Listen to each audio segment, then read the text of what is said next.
These are F1 laps, but they get increasingly more chaotic. Ready? Buckle up. You know, life, like racing, can change in an instant. 1 second you're chasing victory. The next, you're the reason the marshals are waving the flags. And Valtteri learned that lesson with a bang. Hungary 2021, just 1 week after that race at Silverstone.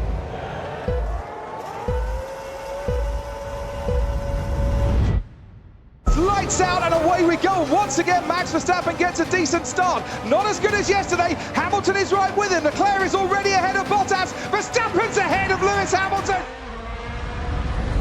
Verstappen is out of the race, and that's a big crash.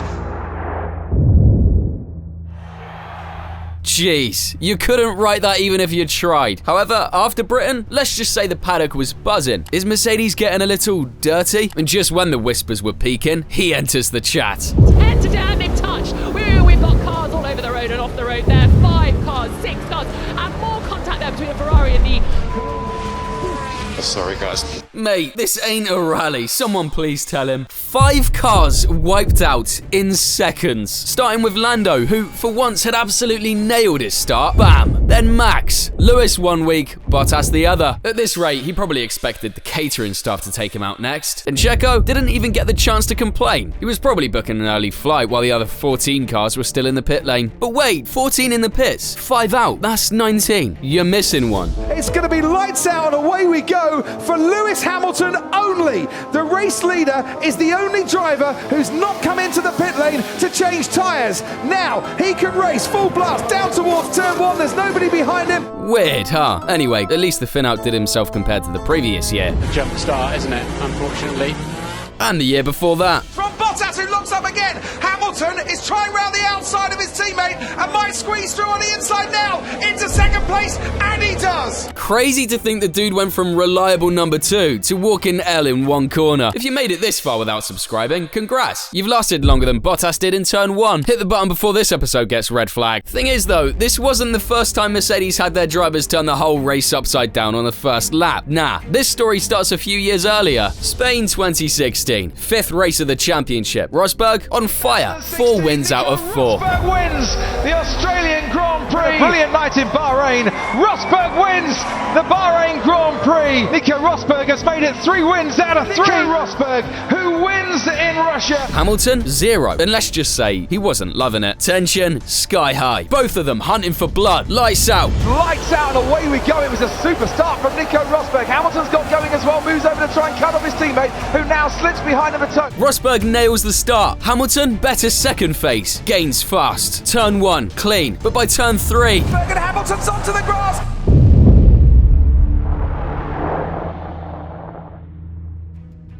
Yeah, I don't think that's supposed to happen. Nobody really agreed on what happened. Lewis pointed at Nico, Nico pointed at Lewis. I was in the incorrect engine setting, so I was down in power.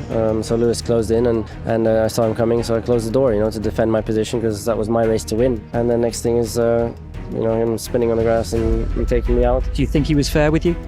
I'm not going to get into that. I'm just going to move forwards and hope for the best. What have the stewards decided? Nothing. Fans blamed Toto. Toto blamed his headset. And while everyone was busy arguing, an 18-year-old kid named Max Verstappen won his very first race with Red Bull. The sun is out, the smiles will be out. At 18 years and 227 days old, Max Verstappen wins a Formula One Grand Prix and is the youngest driver ever to win. Youngest winner in history. And just like that, a new star was born. Meanwhile, on the silver side, this was the one that finally blew the lid off. Rosberg left Barcelona still leading the championship, and inside that garage, it was full-on civil war from here on out. I'll admit it, nice try my friends, but let's face it, no team serves up unpredictability quite like Ferrari. Now, Singapore 2017, it was their crown jewel. I remember watching it live thinking, damn, Verstappen's got a shot today. He looked so ready. The track was wet, the lights were about to go out, and I was hyped. 10 seconds later, my mouth was open wider than a front wing. Max had a solid start. Not amazing, but clean. Kimi blasted off from P4 like a rocket and said he was just chilling on pole. Then, miscalculation. Inside, and he's crashed with Verstappen. He's hit Vettel as well. Raikkonen is out before the first corner, and he's gone into the Red Bull there as well. Carnage as Fernando Alonso gets involved. Vettel's Raikkonen, off. yes, Vettel going backwards. He is off. Kimi clips Max. Max rebounds into Seb. And then my favorite thing gets absolutely launched sideways, straight into Alonso, who by the way had nailed his getaway and might have been contending for a podium in that Honda beauty. But yeah, brutal. 15 seconds, 3 contenders wiped before turn 1. Championship hopes in the bin. I mean, who scripts this stuff? Dead serious. Who caused it? Depends which side of Reddit you asked. Max? Seb? Seb? It's complicated. Kimi? Probably just said, "Wah," and booked the next flight out of Marina Bay. And honestly, can't roast him. That track's cursed. Little did they know, the real storm was still to come in Sao Paulo. You know that moment when everything that could go wrong actually does? Yeah, that's Brazil 2012 in a nutshell. Now don't get it twisted, this wasn't just another Sunday drive, this was the season finale. On one side, Vettel, Schumi's Padawan, beekeeper, and most importantly, no longer a virgin. And I lost connection a little bit after the back marker we had to pass. I think one of the virgins. There aren't many virgins in Formula 1, but anyways. On the other, El Nano, born on Paella, in F1 since who knows when, with one big dream, bring Ferrari back to glory. Fernando Alonso and Ferrari back on top of the podium. How close was he? 13 points. Sounds doable, right? Well, not quite. Starting P7, my guy didn't just need a great race, he needed a chain reaction of miracles. Maybe even some Red Bull engine going kaboom. Stop the car, we need to save the engine. Same problem as P3, stop the car.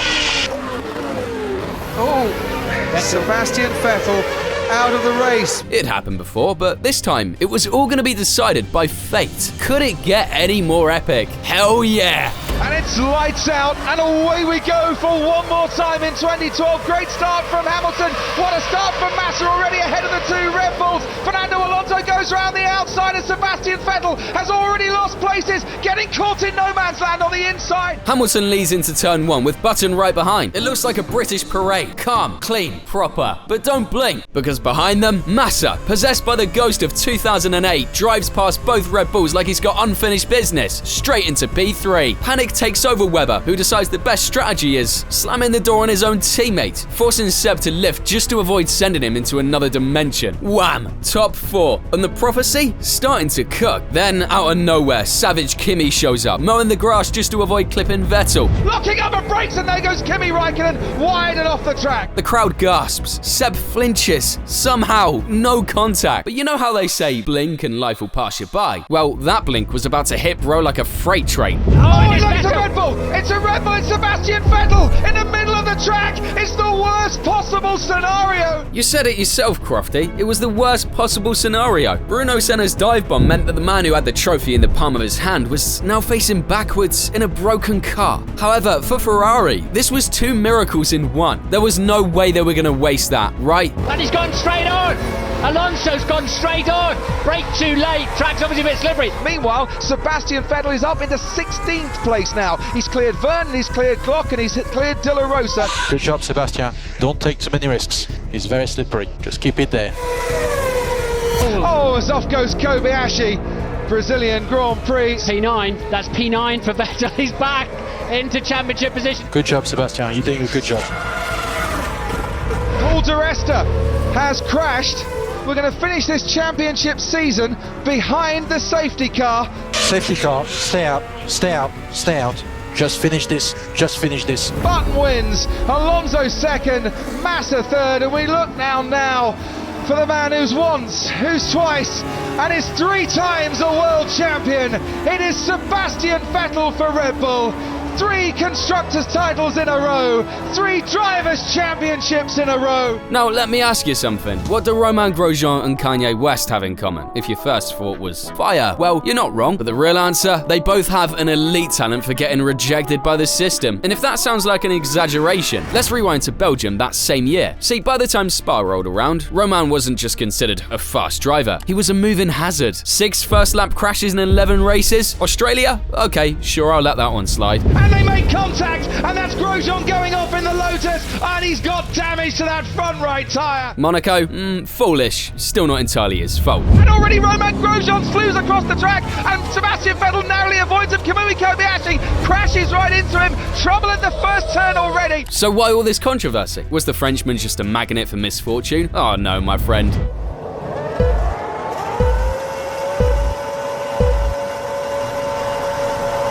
It's lights out and away we go. That is a brilliant start from Maldonado. And Romain Grosjean and Fernando Alonso and Lewis Hamilton all coming to grief at La Source here in Belgium. Safety car is coming out. Mon Dieu, this wasn't motorsport anymore. It was selecting scorched earth on the menu and hitting confirm. Starting P4, Monsieur Grosjean gets a clean launch. Then, don't ask me why, he cuts across Hamilton, trapping him against the wall. They bang wheels, and suddenly an anthem sounds. You've been hit by Romain Grosjean.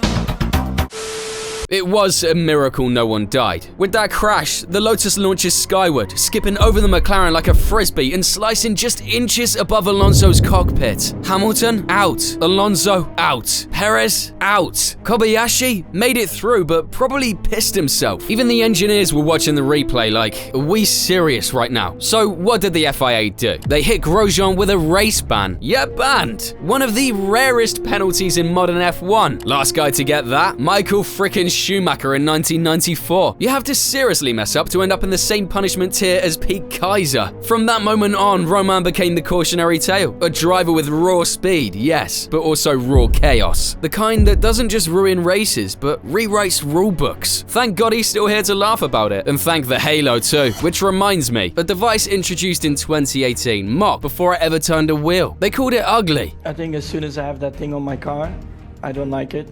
And I'm not even sitting in the car. Unnecessary. And, you know, when you look at the car, if it's ugly, you know, Formula 1 cars aren't ugly. They're not meant to be ugly. The shopping trolley handle. But just months later, at Spa, it proved them all wrong. Lap 1, turn 1, chaos again. Lights out and away we go here at Spa. Fernando Alonso goes over the top there of Charles Leclerc's Sauber.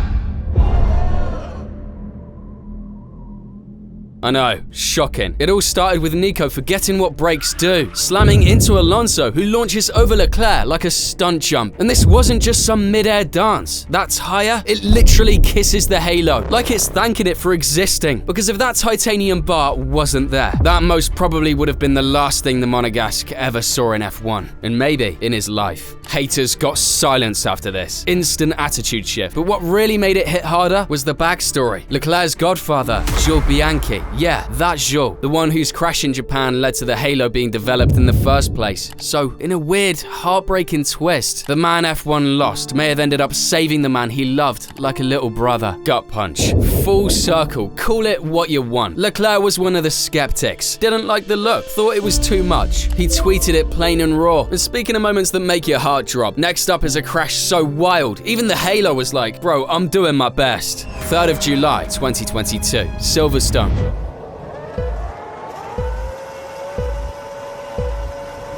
The British Grand Prix and it's lights out and away we go.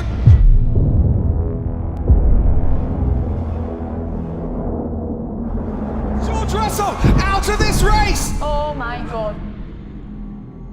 George squeezes Gasly. Gasly tags Zhou, and in the blink of a bad decision, the Alfa Romeo lifts. Sparks, smoke, impact. But above all, the Halo grinding across the asphalt like a titanium lifeline. The track freezes. Russell abandons his own car, runs. Marshals rush in. Cameras cut away.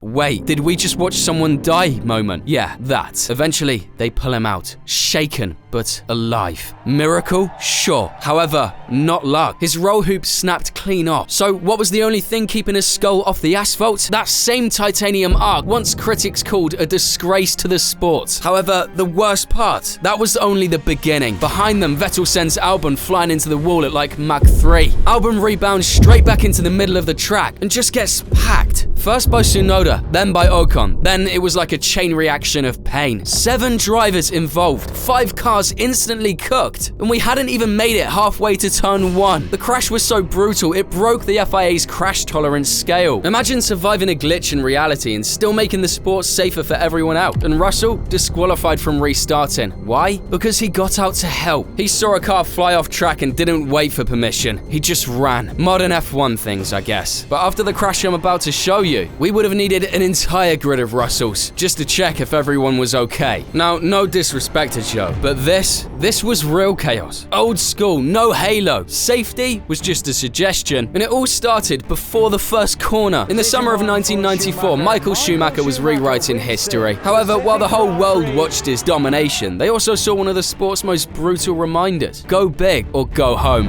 It's on! And this, straight into the wall, the race will be stopped. And look at that, the car's all over the place.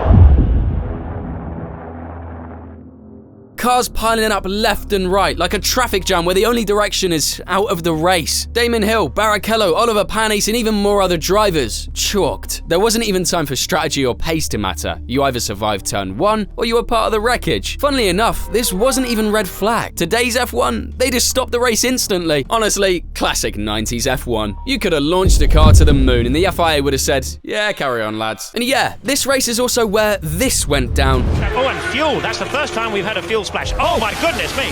Well now, just let's keep calm. There are a lot of fire officials down there. Honestly, it's a miracle nobody got seriously hurt. By the end, only 8 cars finished. So when half the field crashes and a car catches fire in the pits, this wasn't just a race. It was trauma disguised as a Sunday drive. Now let's take a trip to the streets of Monte Carlo, where madness comes with yachts and overpriced espresso. Who doesn't love a good opening lap battle? Monaco 2024 had one for about 5 seconds. Then it became a group therapy session with carbon fiber. Lights went out, and before we could even get in bed to sleep for the next 78 laps, the back of the field absolutely detonated. I mean, there was chaos before we even got to the first timing sector. Perez, Magnussen, and... So here's where it all went down. Our beloved Mexican launched off from P16. A terrible quali already set in the mood. Out of nowhere, Magnussen saw a gap that didn't exist. I mean, it is Monaco after all. And then, kaboom!